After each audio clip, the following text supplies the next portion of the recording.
Anybody you can talk about in history that had to do with the Northwest, they were here. Whether it was Native Americans, Lewis and Clark, Hudson Bay, Oregon pioneers, everybody going east, they all came through here and they all had some story. What's it feel like to keep that legacy alive? Oh, yeah, it is cool.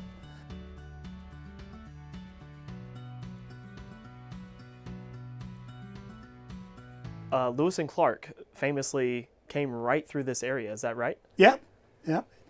Everybody came through this place. The way I describe the place, and I don't know how you would describe the pieces of an hourglass, but I treat it like an hourglass. So the sand that's sitting here at the top of the hourglass, they're a long ways away from it. They didn't see each other. They weren't part of anything. Whatever they were doing, there's no relationship to each other.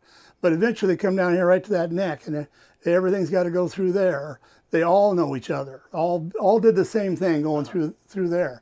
And that's the way this was, is everybody come from the east eventually had to come through the gorge, because we're the only sea level route through a mountain range on the west coast.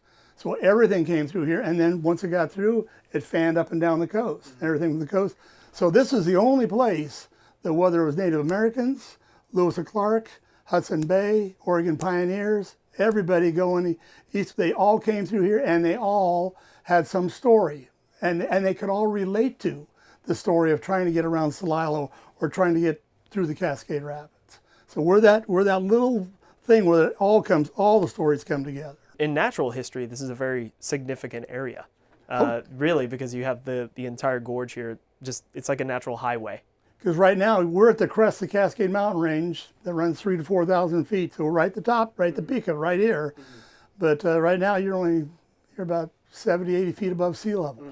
So we're, again, the only sea, and we are so we're running at sea level through here. Once you get below Bonneville Dam, you're like 10, 15 feet above sea level. It's holding back 70 feet of water. So everybody came through here, but so does all the weather come through here. So the Cascade Mountains becomes this block for weather patterns. Everything moves up through the gorge. By the time it lifts out the level of the mountain and dumps, we get 100 inches of rainfall or more here.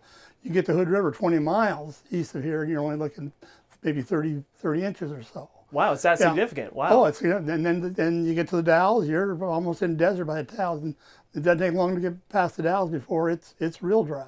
So it gets dry really quick. So you have this we're almost a rainforest, and in Portland, same thing. They're looking at 30 inches or so in there. They don't get the amount that we get here as it's coming through. So you get lots of lush vegetation there, but as soon as you get beyond 20 miles east of here, it's not less vegetation. So the locks here, that part of which we're looking at right over here, when were these built and why are locks significant for the Columbia River? So everybody, once you're on a boat or once you're in transportation, you want to be able to get there, and the more you have to, or the less you have to handle your cargo, passengers and all that, the better it is for you. So you had the Cascade Rapids here, and you had Celilo. So back in the day, you had to, if you were going to go to Lewiston, you had to travel on 3 different boats. You had to use 2 different portages. So you had to portage around. So that was expensive. That was time consuming. So they eventually convinced the federal government to build a navigation lock here. I think it was put through Congress in the 1870s, and then this was completed in 1896. Wow. And what it could do is and it went through this whole process of did we dig it low enough? Had we built it high enough? Because the river, before the dams were here, this river between low water and high water could be as much as 60 feet in a year throughout a season. So that changed how this all went down. So they had to build a navigation lock that could operate in low water periods or in high water periods. And so that kept changing on them because they didn't know what those were. I mean, there was experience because people had been around here doing this stuff since 1850. So by the 70s, they had 20 years of it. But still, even with that, 1896, a flood came through here that went over the top of all this. Yeah. Bonneville Dam holds back 70 feet of water, but that flood still would have buried this park in that one. And they ended up having to build things up a little bit higher after that flood. So it kept changing on them. There was 2 locks, And then what they would do is in low water, they would use the lower lock. So normally it was just one lockage, but and in high water, that lower one would flood, and they would operate the upper lock. So you're always only doing one lockage, but there were two locks built in order to handle a low water situation or a high water situation. That's interesting. So one of them is not visible today because it's underwater. Is that Yes. right? Okay. And it's all cut out of stone. They brought stonemasons in from all over the world. I think in the 1880s there was a census done, and it showed there was over 1,000 people in town. About 89% were Irish.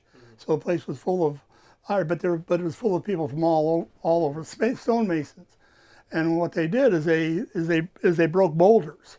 So when they excavated, right off the bat, within the first few years, they put in their notes that they had already excavated like 600 boulders that they'd set aside to be able to cut for stonework. And then they found a spot out here east of town, a big pile of boulders that they went out and busted them up and brought them. So it was all done. It was all done from local stone in here. Most of it. They did get some. Can't remember where it was from. There were some real important areas down here. I think where the gates hung on to, and those stones were, I think they're granite from somewhere in California. Okay. But generally it's all stone from here. Yeah. And the gates operated by water hydraulics. They built a reservoir up in the mountains, and then they had a big pipe coming down here and used the water pressure from that to open and close the gates.